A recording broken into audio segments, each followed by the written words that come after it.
Hi friend, ನಾನು ನಿಮ್ಮ ಪ್ರೀತಿಯ ಹೇಮ ಕನ್ನಡತಿ. ನನ್ನ ಯೂಟ್ಯೂಬ್ ಚಾನಲ್ಗೆ ಸ್ವಾಗತ. ಇವತ್ತು ನಾನು ಮಾಡ್ತಿದ್ದೀನಿ ತುಂಬಾ ರುಚಿಕರವಾದ ಕಡಲೆ ಬೀಜದ ಚಟ್ನಿ ಪುಡಿ. ಬನ್ನಿ ಅದು ಹೇಗೆ ಮಾಡೋದು ನೋಡೋಣ. ತುಂಬಾ ಚೆನ್ನಾಗಿದೆ. ಇಡ್ಲಿ ಜೊತೆ ತಿನ್ನೋಕ್ಕಂತೂ ಸೂಪರಾಗಿರ್ತದೆ. ನೀವು ಟ್ರೈ ಮಾಡಿ ಹೇಗಿತ್ತು ಅಂತ ಕಮೆಂಟಲ್ಲಿ ತಿಳಿಸಿ. ಬನ್ನಿ ಹೇಗೆ ಮಾಡೋದು ಅಂತ ತೋರಿಸ್ತೀನಿ. ನೋಡಿ, ನಾನು ಕೊಬ್ಬರಿ ತಗೊಂಡಿದ್ದೀನಿ ಒಂದು ಬಟ್ಲಷ್ಟು. ನೋಡಿ, ನಾನು ಕಡಲೆ ಬೀಜ ತೊಗೊಂಡಿದ್ದೀನಿ ಒಂದು ಬಟ್ಲಷ್ಟು. ನೋಡಿ, ಒಣಮೆಣ್ಸಿಕಾಯಿ ತೊಗೊಂಡಿದ್ದೀನಿ ಒಂದು 8. ನೋಡಿ, ಹಸಿ ಕರಿಬೇವು ತೊಗೊಂಡಿದ್ದೀನಿ. ನೋಡಿ, ಒಂದು ಸ್ಪೂನಷ್ಟು ಜೀರಿಗೆ ತೊಗೊಂಡಿದ್ದೀನಿ. ನೋಡಿ, ಹುಣಸೆಹಣ್ಣು ತೊಗೊಂಡಿದ್ದೀನಿ. ನೋಡಿ, ಒಂದು ಗೆಡ್ಡೆಯಷ್ಟು ಬೆಳ್ಳುಳ್ಳಿ ತೊಗೊಂಡಿದ್ದೀನಿ. ಬನ್ನಿ ಈಗ ಹೇಗೆ ಮಾಡೋದು ನೋಡೋಣ. ನೋಡಿ, ಈಗ ನಾನು ಕಡಲೆ ಬೀಜನ ಹುರ್ಕೊತಾ ಇದ್ದೀನಿ. ನೋಡಿ, ಚೆನ್ನಾಗಿ ಕೆಂಪಾಗೋ ತನಕ ಹುರ್ಕೋಬೇಕು. ತುಂಬಾ ಚೆನ್ನಾಗಿರುತ್ತೆ.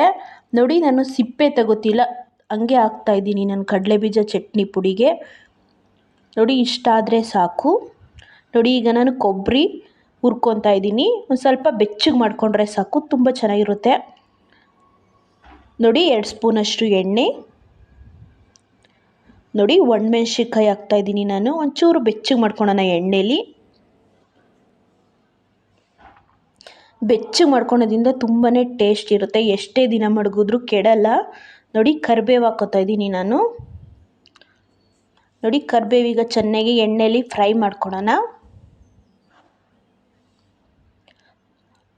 ತುಂಬಾ ಚೆನ್ನಾಗಿದೆ ಚಟ್ನಿ ಪುಡಿ, ಚಪಾತಿ, ರೊಟ್ಟಿ. ನೋಡಿ, ಈಗ ನಾನು ಒಂದು ಗೆಡ್ಡೆಯಷ್ಟು ಬೆಳ್ಳುಳ್ಳಿ ಹಾಕ್ಕೋತಾ ಇದ್ದೀನಿ. ಹುಣಸೆಹಣ್ಣು ಹಾಕ್ಕೋತಾ ಇದ್ದೀನಿ. ನೋಡಿ, ಈಗ ಚೆನ್ನಾಗಿ ಮಿಕ್ಸ್ ಮಾಡೋಣ. ಎಣ್ಣೆಲಿ ಚೆನ್ನಾಗೆ ಕರಿಬೇವು ಹಿಂಗೆ ಮುಟ್ಟಿದ್ರೆ ಪುಡಿ ಆಗಬೇಕು ಅಂತ ತನಕ ಮಿಕ್ಸ್ ಮಾಡೋಣ ಚೆನ್ನಾಗೆ. ನೋಡಿ, ನೀವು ಮುಟ್ಟು ನೋಡಿದ್ರೆ ಗೊತ್ತಾಗುತ್ತೆ, ಈ ಥರ ಪುಡಿ ಆಗಬೇಕು. ನೋಡಿ, ಈಗ ನಾನು ಕಾಯಿ ತುರಿ ಹಾಕ್ಕೋತಾ ಇದ್ದೀನಿ. ಇದ್ರ ಜೊತೆ ಒಂದು ಸ್ವಲ್ಪ ಬೆಚ್ಚಗೆ ಮಾಡ್ಕೋತೀನಿ. ನೋಡಿ, ಒಂದು ಸ್ಪೂನಷ್ಟು ಜೀರಿಗೆ ಹಾಕ್ಕೋತಾ ಇದ್ದೀನಿ. ನೋಡಿ, ಈಗ ಚೆನ್ನಾಗಿ ಮಿಕ್ಸ್ ಮಾಡೋಣ. ನೋಡಿ, ಈ ಥರ ಸ್ವಲ್ಪ ಎಣ್ಣೆಲಿ ಹುರ್ಕೊಳೋದ್ರಿಂದ ತುಂಬ ಟೇಸ್ಟ್ ಕೊಡುತ್ತೆ. ನೋಡಿ, ಈಗ ನಾನು ಒಂದು ಸ್ಪೂನಷ್ಟು ಹುರ್ಗಡ್ಲೆ ಹಾಕ್ಕೋತಾ ಇದ್ದೀನಿ. ನೀವು ಬೇಕಾದರೆ ಹಾಕ್ಕೋಬೋದು, ಇಲ್ಲಾಂದರೆ ಬೇಳೆ ಕಡಲೆ ಬೀಜದ್ದು ಚೆನ್ನಾಗಿರುತ್ತೆ, ಟೇಸ್ಟ್ ಕೊಡುತ್ತೆ. ನೋಡಿ, ಈಗ ಚೆನ್ನಾಗಿ ಮಿಕ್ಸ್ ಮಾಡೋಣ. ಬನ್ನಿ ಈಗ ಒಂದು ನಿಮಿಷ ಆರಕ್ಕೆ ಬಿಟ್ಬಿಡೋಣ. ನೋಡಿ, ಈ ಥರ ಮುಟ್ಟಿದ್ರೆ ಪುಡಿ ಆಗಬೇಕು. ನೋಡಿ, ಈಗ ನಾನು ಕಡಲೆ ಬೀಜ ಹಾಕ್ಕೋತಾ ಇದ್ದೀನಿ. ನೋಡಿ, ಈ ಥರ ಚೆನ್ನಾಗಿ ಕೈಯಲ್ಲಿ ಮಿಕ್ಸ್ ಮಾಡೋಣ.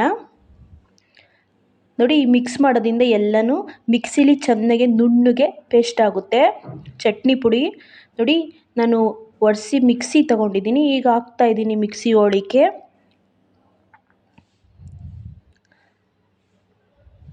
ನೋಡಿ, ತ್ಯಾವ ಎಲ್ಲ ಮುಟ್ಟಬಾರ್ದು. ರುಚಿಗೆ ತಕ್ಕಷ್ಟು ಉಪ್ಪು ಹಾಕ್ತಾಯಿದ್ದೀನಿ ನಾನು, ಕಲ್ಲುಪ್ಪು ಹಾಕ್ತಾಯಿದ್ದೀನಿ.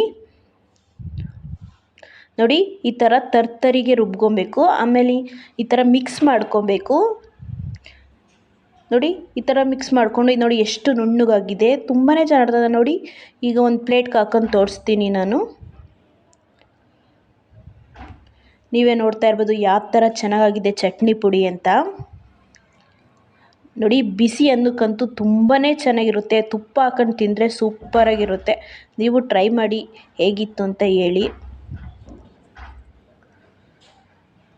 ದಯವಿಟ್ಟು ಇಷ್ಟ ಆದಲ್ಲಿ ಲೈಕ್ ಮಾಡಿ, ಶೇರ್ ಮಾಡಿ, ಕಮೆಂಟ್ ಮಾಡಿ. ದಯವಿಟ್ಟು ಯಾರಾದರೂ ಹೊಸಬ್ರು ನೋಡ್ತಿದ್ರೆ ದಯವಿಟ್ಟು ಸಬ್ಸ್ಕ್ರೈಬ್ ಆಗಿ. ದಯವಿಟ್ಟು ಫುಲ್ಲು ವಿಡಿಯೋ ನೋಡಿ. ಇವತ್ತಿನ ವಿಡಿಯೋ ಇಲ್ಲೇ ಮುಗಿಸ್ತಾ ಇದ್ದೀನಿ. ಬಾಯ್ ಬಾಯ್. ಒಂದು ಲೈಕ್ ಕೊಡೋದಂತೂ ಮರಿಬೇಡಿ. ದಯವಿಟ್ಟು ಫುಲ್ಲು ವಿಡಿಯೋ ನೋಡಿ.